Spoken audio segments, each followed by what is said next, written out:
कितनी लागत इस पर आएगी और कितना महत्वपूर्ण रहेगा कांगड़ा जिला के साथ साथ अन्य जिलों के लिए? जब से हमारी सरकार बनी है तब से ग्रामीण अर्थव्यवस्था को मजबूत करने के लिए हर वर्ष नए नए आइडिया, नई नई योजनाएं और नई नई टेक्नोलॉजी पर काम कर रही है। मुझे खुशी है कि एक साल पहले जब मैंने बजट में जो ढगवार में प्लांट लगा था, जिसको बहुत कोई पूछता नहीं था, जब मैंने यहाँ विजिट किया और विजिट करने के बाद मैंने दिशा निर्देश दिए कि ढगवार के प्लांट को world class milk processing unit बनाना है। इस दृष्टि से मैंने जब आदेश दिए उसके बाद मैंने और मंत्री जी ने कई बैठकें करने के बाद हमने NDDB से समझौता किया और इस वर्ल्ड क्लास प्लांट को बनाने की प्रक्रिया शुरू हुई।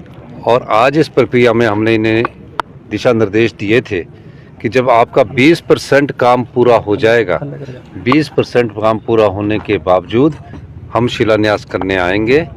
तो ये 20% काम पूरा हो चुका है और अगले साल इसी समय हम इसका उद्घाटन भी करेंगे और 1.5 लाख प्रतिदिन क्षमता के तहत इसमें दूध की प्रोसेसिंग की जाएगी।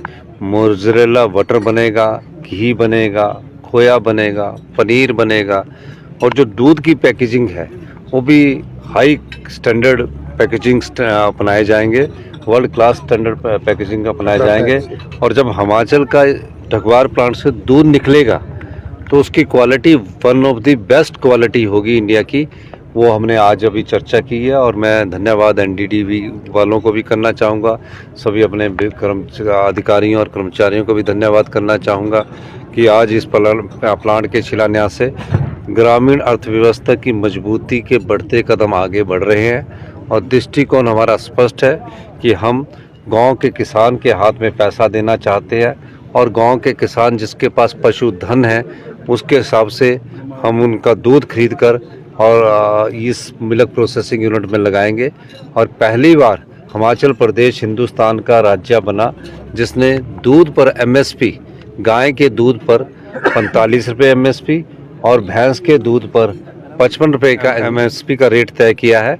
उससे ज़्यादा अगर बाज़ार में बिकता तो बाज़ार में बेचे, लेकिन गरीब किसान को ये पता लग जाए कि मेरे अगर गांव में बाज़ार में मेरा दूध नहीं बिकता तो मैं मिल्क फेडरेशन के द्वारा 45 रुपये के हिसाब से गुणात्मक आधार पर वो दूध सरकार खरीदेगी। तो ये हमारा अभी बढ़ते हुए कदम है और अभी इसके बाद हमारा एक ऊपर वॉक थ्रू है। उसके बाद हम ये जो भी योजनाएं हैं ग्रामीण अर्थव्यवस्था से बड़ी हुई जिसकी अनदेखी होती रही, तो हम उस दिशा में बहुत तेज़ी से कदम बढ़ा रहे हैं और आत्मनिर्भर हिमाचल का जो सपना 2027 में हमने कहा है उसको हम पूरा करने की दिशा में आगे बढ़े हैं। धन्यवाद।